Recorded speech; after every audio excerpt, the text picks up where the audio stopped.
कौम आद पर अज़ाब की इब्तदा कैसे हुई।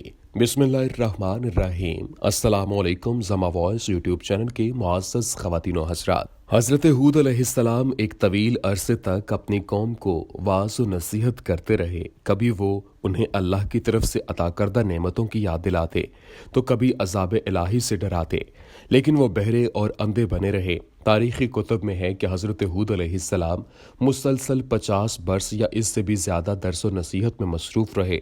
कौम आद के 13 कबाइल में से लुकमान और खिलजान नामी कबाइल नहायत ताकतवर थे और उन्हें हुक्मरान की हैसियत हासिल थी।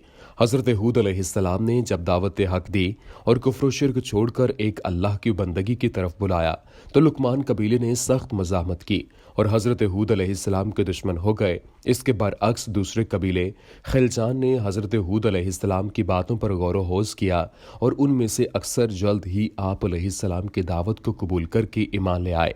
उन्होंने अपनी कौम को अल्लाह ताला की तौहीद और उसकी इबादत की तरफ दावत दी और लोगों पर जुल्म जोर करने से मना फरमाया, मगर कौम आद ने एक ना मानी और उनको सख्ती के साथ जुटलाया और गुरूर तकब्बुर के साथ कहने लगे, आज दुनिया में हमसे ज्यादा शौकत व जबरूत का कौन मालिक है। मगर हज़रत हूद अलैहिस्सलाम मुसलसल इस्लाम की तबलीग में लगे रहे। वो अपनी कौम को अज़ाब इलाही से डराते और गुरूर व सरकशी की नतायज बताकर कौम नूह के वाक़यात याद दिलाते, मगर कौम के सरकश अफराद ने हमेशा उनको जुटलाया और हक की दावत को कबूल करने से यकसर इनकारी हो गए। नाज़रीन, हज़रत हूद अलैहिस्सलाम ने अपनी कौम को राह हक पर गामजन करने की हर मुमकिन कोशिश की, मगर कौम ने उनकी दावत कबूल करने से इनकार कर दिया तो बिल आखिर उन्होंने बारगाह इलाही में मदद के लिए दस्ते दुआ दराज किए, जिसे कुरान करीम ने यूं बयान किया है। नबी ने दुआ की कि ए परवरदिगार, इन्होंने मुझे झूठा कहा है पर तू मेरी मदद फरमा। अल्लाह ने अपने नबी की फरियाद के जवाब में फरमाया, ए नबी, ये बहुत जल्द अपने किए पर पछताने लगेंगे। नाज़रीन गिरामी, अल्लाह ताला ने अपने नबी की दुआ कबूल फरमाई और कौम आद पर अजाब की इब्तदा हो गई। बादलों के फरिश्ते को हुक्म दिया कि अब बारिश न बरसाई जाए। चश्मों के फरिश्ते को हुक्म दिया गया कि उनके ठंडे मीठे और शफाफ पानी से लबरेज चश्मों और आबशारों को खुश कर दो। चुनाचे देखते ही देखते उनके सरसब्ज़ो शादाब खेतों खलियान सूखने लगे और मवेशी मरने लगे, यहाँ तक कि लोग पीने के पानी तक को तरसने लगे। कसीर तादाद में पैदा होने वाले फल और अनाज नापैद हो गए। पूरी कौम खुश्कसाली का शिकार होकर बदहाल और परेशान हो गई। ये सिलसिला मुसलसल 3 साल तक जारी रहा। हज़रत हूद अलैहिस्सलाम से अपनी कौम की ये परेशानी देखी न जाती थी। आप अलैहिस्सलाम बहुत अफसुर्दा और परेशान रहते और फिर एक दिन उन्होंने अपनी कौम से फरमाया, ऐ मेरी कौम के लोगों, तुम अपने पालने वाले से बख्शिश मांगो, इसके आगे तौबा व इस्तिग़फ़ार करो, वो तुम पर आसमान से मूसलाधार मींह बरसाएगा और तुम्हारी ताकत और कुव्वत में इजाफा फरमाएगा, और देखो गुनहगार बनकर रूगर्दानी न करो। कुरान करीम और अहादीस मुबारका में तौबा व इस्तिग़फ़ार के बड़े फ़वाइद बयान किए गए हैं। इब्ने माजा और इब्ने दाऊद में हदीस मुबारका में है कि जो पाबंदी से इस्तिग़फ़ार करता है, अल्लाह ताला उसके लिए हर फिक्र से कशादगी और हर तंगी से रास्ता बना देता है और उसे ऐसी जगह से रोजी देता है जो उसके वहमो गुमा में भी नहीं होती। बहरहाल हज़रत हूद अलैहिस्सलाम के लाख समझाने के बावजूद इस कौम पर कोई असर ना हुआ, बल्कि नहायत डटाई का मुजाहरा करते हुए कहने लगे कि हम महज तेरे कहने पर अपने आबाओ अजदाद के और अपने उन माबूदों को क्यों छोड़ दें। कुरान करीम ने उसे यूं बयान किया है, ए हूद, तुम हमारे पास कोई दलील तो लाए नहीं और हम सिर्फ तुम्हारे कहने से नहीं अपने माबूदों को छोड़ने वाले हैं और ना तुम पर ईमान लाने वाले, बल्कि हम तो ये समझते हैं कि हमारे किसी माबूद ने तुम्हें आसेब ज़दा दीवाना कर दिया है। नाज़रीन, अज़ाब इलाही के इब्तदाई मराहिल ही में खुश्कसाली ने कौम आद की हालत अबतर कर दी। चुनांचे उनके सरदारों और दानिश्वरों ने इससे निजात पाने के लिए मुख्तलिफ तदाबीर पर गौर व होश शुरू कर दिया। ये बात बड़ी हैरान कुन है कि पिछली कौमों को जब कभी कोई मुश्किल आ घेरती तो वो इससे निजात के लिए हिजाज मुकद्दस का सफ़र करते और बैतुल्लाह शरीफ में जाकर अल्लाह के आगे आहोजारी करते। यानी काफिर कौम भी इस हकीकत को तस्लीम करती थी कि इस अर्ज़ो समा में एक लाफानी कुव्वत मौजूद है, लेकिन इसके बावजूद जब नबी और रसूल ये बात कहते हैं तो उनकी अकल पर पर्दा पड़ जाता। कौम आद के सरदारों ने भी यही फैसला किया कि कौम के सरकर्दा अफराद बैतुल्लाह शरीफ जाकर अनदेखे खुदा के सामने फरियाद करें।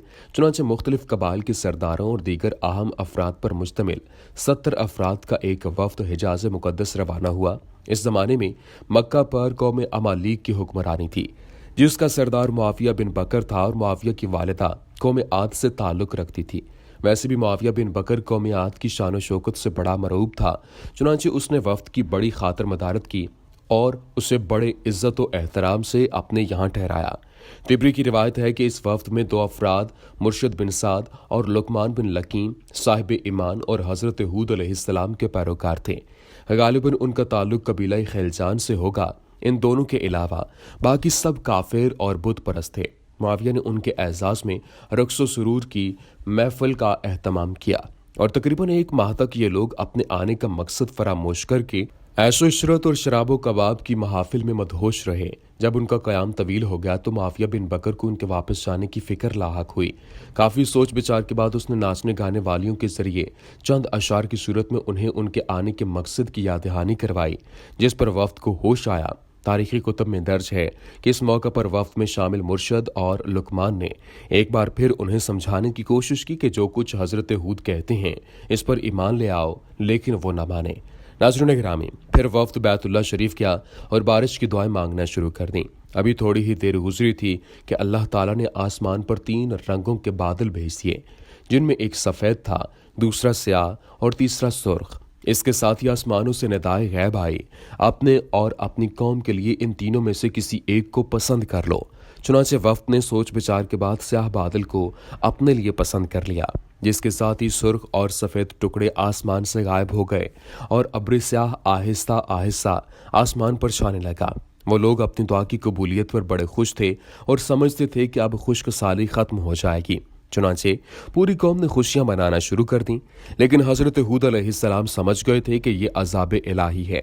लिहाजा उन्होंने एक बार फिर अपनी कौम को मुखातिब करते हुए फरमाया, ऐ मेरी कौम, ये अल्लाह का अजाब है जो तुम पर नाजिल हुआ चाहता है। फिर उन्होंने अल्लाह ताला का फरमान उन्हें सुनाया, नहीं बल्कि दरअसल ये अबर वो अजाब है जिसकी तुम जल्दी कर रहे थे। ये हवा का तूफान है जिसमें दर्दनाक अजाब चला आ रहा है, जो अपने रब के हुक्म से हर चीज तबाह कर डालेगा। नाज़रीन, हदीस शरीफ में आता है कि अम्मा आयशा सिद्दीका रजी अल्लाह ताला अन्हा ने हुजूर नबी करीम सल्लल्लाहु अलैहि वसल्लम से पूछा, या रसूलुल्लाह सल्लल्लाहु अलैहि वसल्लम, लोग तो बादल देखकर खुश होते हैं, क्या बारिश होगी? लेकिन आप सल्लल्लाहु अलैहि वसल्लम के चेहरे पर इसके बरअक्स तशवीश के आसार नजर आते हैं। आप सल्लल्लाहु अलैहि वसल्लम ने फरमाया, आयशा, इस बात की क्या जमानत है कि इस बादल में अजाब नहीं होगा, जबकि एक कौम हवा के अजाब से हलाक कर दी गई। इस कौम ने भी बादल देखकर कहा था कि ये बादल है जो हम पर बारिश बरसाएगा। हज़रत आयशा रज़ी अल्लाह ताला अन्हा फरमाती हैं कि जब तेज़ हवा चलती तो नबी करीम सल्लल्लाहु अलैहि वसल्लम ये दुआ मांगते, ऐ अल्लाह, मैं तुझसे उसकी खैर का तालिब हूँ और जो इसमें है उसकी खैर का, और जो तूने इसमें शर रखा है तो उससे और उसके शर से मैं आपकी पनाह मांगता हूँ। दुआ है कि अल्लाह पाक हर किस्म के अजाब से हमें अपनी पनाह में रखे। आमीन या रब्बुल आलमीन। अस्सलामु अलैकुम वरहमतुल्लाहि वबरकातुहू।